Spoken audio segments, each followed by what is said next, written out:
His hoodie still smelled like me. He said he wore it on purpose.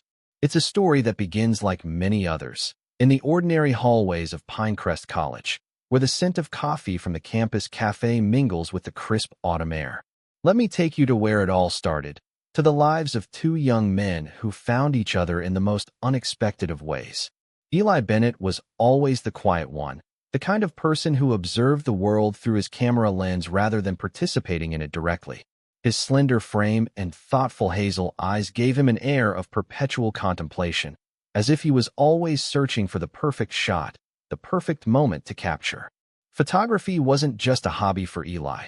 It was his way of communicating with a world that sometimes moved too fast and spoke too loudly for his liking. Noah Chun, on the other hand, seemed to command attention without even trying. A star athlete on the college swim team, his broad shoulders and confident stride made him instantly recognizable across campus. But there was more to Noah than his athletic prowess. Behind his easy smile and sociable nature lay a sensitivity that few were privileged to witness. Those who knew him well understood that his laughter, which rang out so freely in crowded rooms, sometimes served as a shield, a way to deflect attention from the parts of himself he wasn't ready to share. Pinecrest College wasn't particularly large, a fact that became increasingly evident as Eli and Noah found themselves sharing not one, but 3 classes in their sophomore year.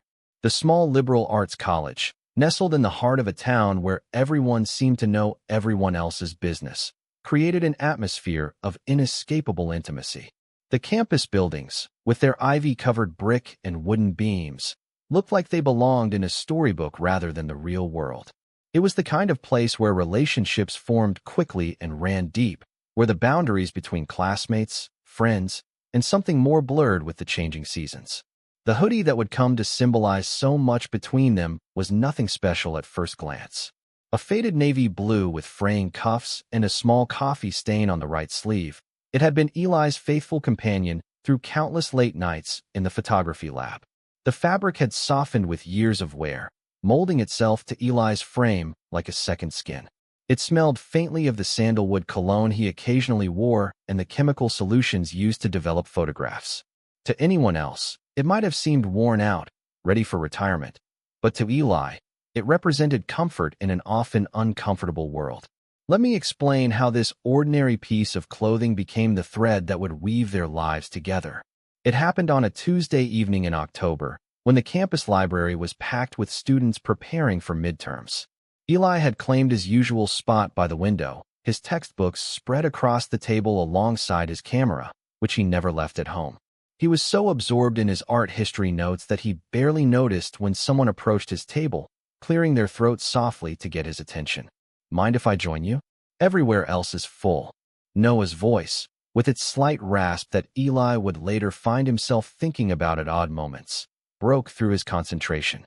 Eli looked up, momentarily startled to find Noah Chun, who he knew only as the guy who answered questions confidently in their shared psychology class, standing beside his table with an armful of books and a hopeful expression.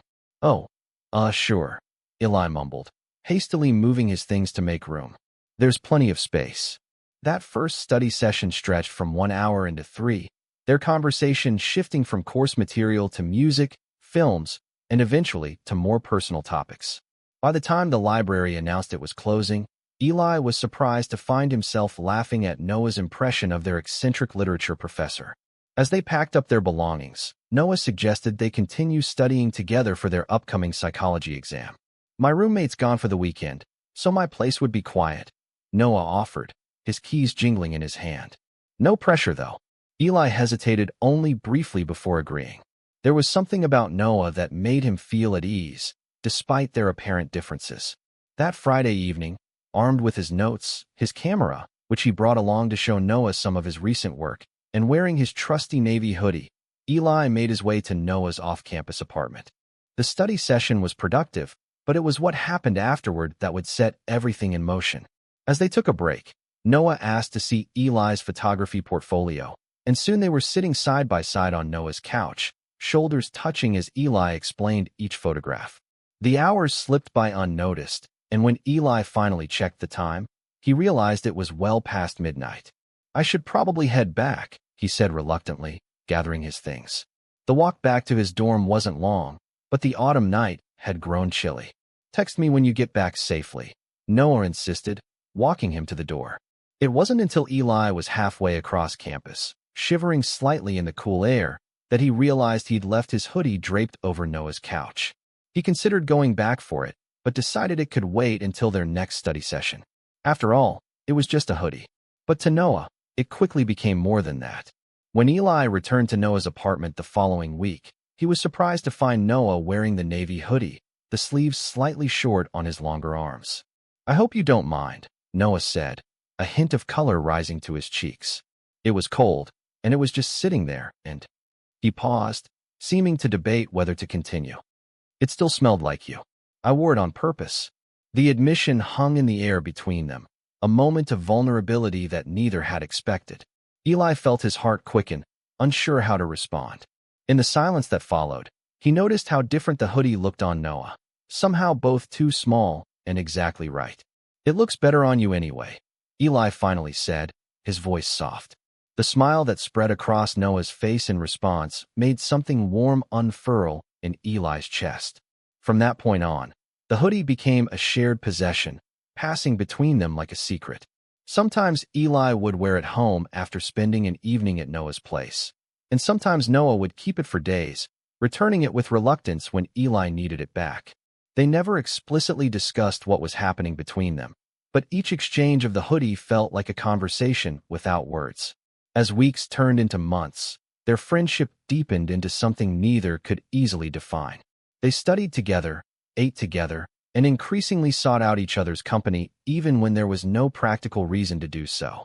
Noah started showing up at Eli's photography exhibitions, proudly pointing out his favorite pieces to anyone who would listen. Eli found himself attending swim meets, his camera capturing Noah's powerful form cutting through the water. But beneath the surface of their growing connection, insecurities lurked. Eli couldn't help comparing himself to Noah, who seemed to navigate social situations with an ease Eli had never known. At parties, Noah was in his element, surrounded by friends and admirers, while Eli often retreated to quiet corners, his camera serving as both shield and excuse. "You don't have to stay if you're not having fun," Noah said one night, finding Eli alone on the balcony of a crowded house party. He had slipped away from a group of laughing teammates to check on Eli, a gesture that both warmed and confused him. "Why do you even want me here?" Eli asked, the question escaping before he could stop it. "You have all these friends, people who are actually fun to be around." Noah leaned against the railing beside him, their shoulders touching. "Those people? They know swim team Noah. They don't know me." He turned to face Eli, his expression serious. "Not like you do." The confession should have reassured Eli, but it only intensified his confusion. What exactly were they to each other? Friends who sometimes held hands when no one was looking? Study partners who found excuses to sit closer than necessary? And what about the hoodie, which now carried both their scents, a tangible symbol of their intertwined lives? Noah had his own struggles too, though he hid them better. As the son of immigrant parents who had sacrificed everything for his education, he felt the constant pressure to succeed, to be the perfect student, the perfect athlete, the perfect son. His feelings for Eli, complicated, intense, and increasingly undeniable, didn't fit neatly into the future his parents had envisioned for him. "My mom keeps asking if I've met any nice girls," Noah confessed one evening as they walked back from a late movie. "I never know what to say." Eli felt a pang at the words, unsure if it was jealousy or sympathy or something else entirely. "What do you want to say?" he asked carefully. Noah was quiet for a long moment, his breath visible in the cold night air. "I want to tell her about you," he finally said, "but I'm not sure how." The admission hung between them, neither willing to address its full implications. Instead, they walked in silence, their hands occasionally brushing against each other, each touch a question neither was ready to answer. Their delicate balance was disrupted one weekend in late November when Noah's swim team hosted a major competition. The energy on campus was electric, with students painting their faces in school colors and making signs to support the team. Eli had planned to attend, his camera ready to capture Noah's moment of triumph, but a last-minute assignment kept him working in the photography lab until well after the meet had ended. By the time he made it to the celebratory party at the team captain's house, The festivities were in full swing. Noah's team had won, and he was at the center of the celebration, surrounded by cheering teammates and admirers. Eli stood in the doorway, suddenly feeling like an intruder. He watched as a girl he didn't recognize leaned in close to Noah, her hand on his arm, laughing at something he said. The rational part of Eli's brain knew he had no right to feel the sharp twist of jealousy that coursed through him. They had never defined what they were to each other, had never spoken aloud the feelings that simmered beneath their every interaction. But seeing Noah with someone else, someone who fit so naturally into his public life, made Eli acutely aware of all the ways he didn't belong in Noah's world. He was about to leave when Noah looked up and saw him. The smile that spread across Noah's face was immediate and genuine, a smile that seemed reserved just for Eli. Noah excused himself from his group and made his way across the crowded room. "You came," he said, his voice warm with pleasure. "I didn't think you'd make it." "I missed your race," Eli said, unable to keep the regret from his voice. "I'm sorry." "Hey, it's okay. You're here now." Noah reached out as if to touch Eli's arm, then seemed to remember where they were and let his hand fall back to his side. "Come on, let me get you a drink." As they moved through the party, Eli couldn't help noticing how everyone seemed to want a piece of Noah's attention. Teammates clapped him on the back, professors stopped by to congratulate him, and the girl from earlier kept finding reasons to be wherever Noah was. Through it all, Noah stayed close to Eli, as if trying to include him in his moment of triumph. But the more Eli watched Noah in his element, confident, admired, belonging, the more out of place he felt. When Noah was pulled away to take a team photo, Eli slipped outside, needing a moment to collect himself. He sat on the porch steps, the cool night air a relief after the stuffy heat of the party. He didn't expect Noah to follow him, but a few minutes later, the door opened and Noah emerged, wearing Eli's navy hoodie over his party clothes. "There you are," Noah said, sitting down beside him. "I was looking for you." "You should go back inside," Eli said, not meeting his eyes. "It's your celebration." "It's not much of a celebration without you there," Noah replied, bumping his shoulder against Eli's. When Eli didn't respond, Noah sighed. "What's going on, Eli? Talk to me." The words tumbled out before Eli could stop them. "What are we doing, Noah? What is this thing between us?